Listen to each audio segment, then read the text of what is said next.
Good morning students. Students, in the previous video I gave introduction on bar graphs. So what are bar graphs? Yes, bar graphs means it is a rectangular representation of the given data, or that bars are the measure of length of the bars are the measure of the given data. Understood? So we have done first question of this exercise 3.3. Now let's move to its second question, which is, in this question graph is given to us on which x-axis shows years and y-axis shows number of books. Okay, and we have to answer these questions. Understood? Now its first question is, how many books sold in 1989, 90 and 1992? Okay, so you can see the bar graph of this 1989. So graph of 89 goes up to that. If you will see in your graph copy that there are 10 divisions in each box. In each of the box there are 10 divisions, and we took the scale as 1 centimeter is equals to 100 books. So each division will be of 10. Each division will be of 10. Means each single division will show 10 books. So 10, 10, 10, up 10 times will give what? 100 books. So 100, 200, 300 up to 600. So there are total 600 books given to us. So we have to answer these questions. Now how many books sold in 1989? So in 1989 the bar graph is given to us. So it will go up to what? 175. So its answer will be 175 books sold in 1989. Okay. Now we have to answer this 1990. In the year 1990, the books were sold were 475, because this graph is just below this 500. So there will be 475. So 475 books were sold in 1990. Now move to its in the year 1992, and you can see that this 1992 year means this bar goes just above this 200. So it will be what? 225. So 225 books were sold in 1992. Understood? So in this way we can analyze for these years. Now move to question number 2. In which year about 475 and 225 books were sold? So 475 books were sold in this, you can see, in 1990. So its answer will be in 1990. 475 books were sold. Okay. Now in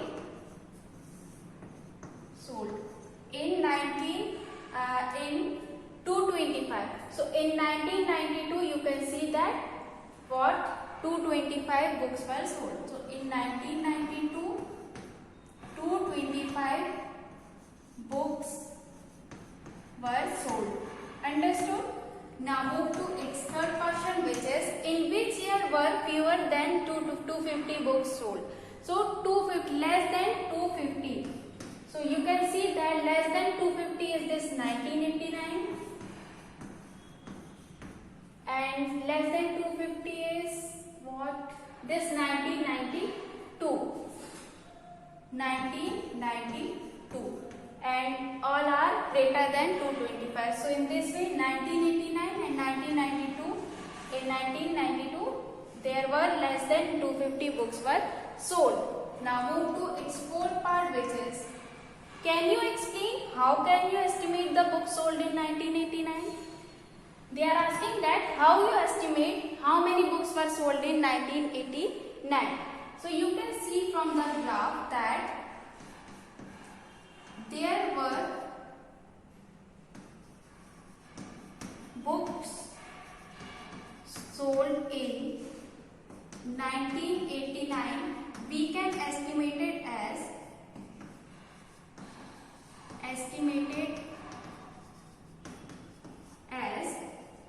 this bar is 1 and 3/4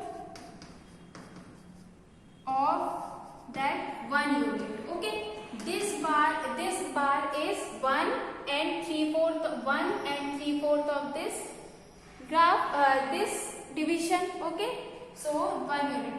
So this 100 plus 3/4 of 100, because there are 100 books in each of the unit. There are 100 books in each of the unit. So 100 plus 3/4 multiplied with 100, because 1 unit means 100. That 100 plus 3/4 of this 100. So 3/4 of this 100. So you will get 4 2s are 4 5s are. So you will get 175 books. So in this way we can estimate that 175 books were sold in 1989. Understood?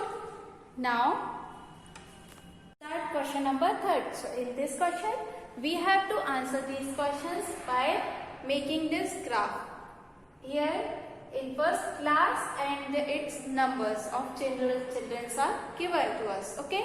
So in 5th class 135 children are there, and in class 6 120, for 7 95, 800, and in 9th class there are 90 students, and in class 10th there are 80 students.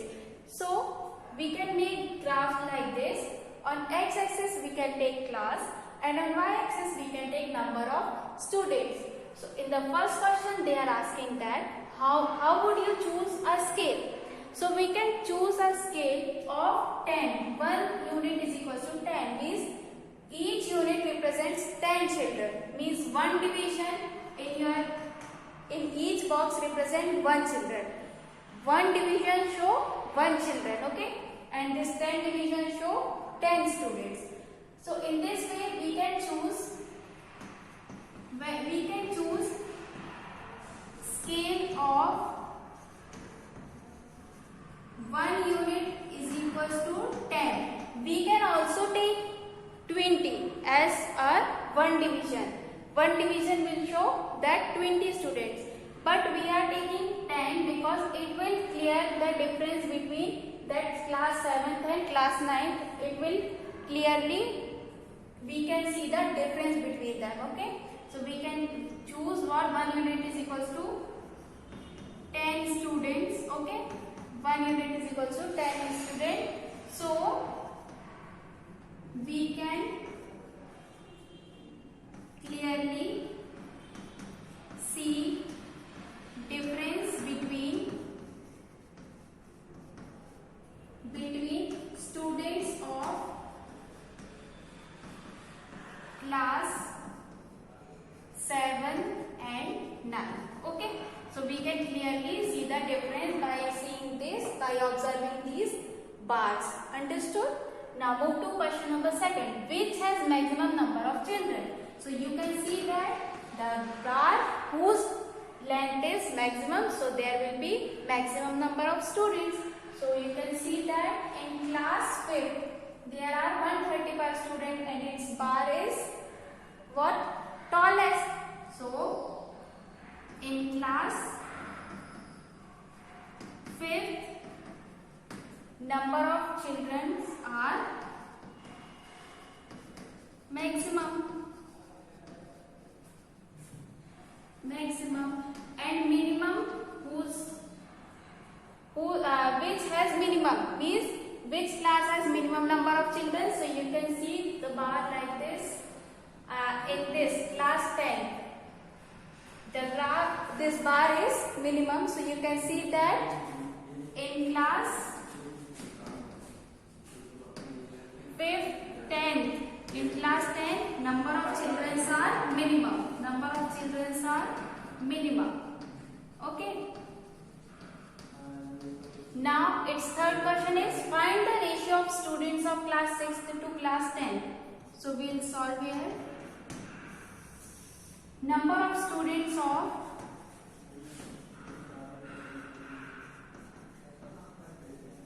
class 6 is equals to, you can see 120, and that of class 8 is, you can see 100. So the ratio will be what? 120 by 100.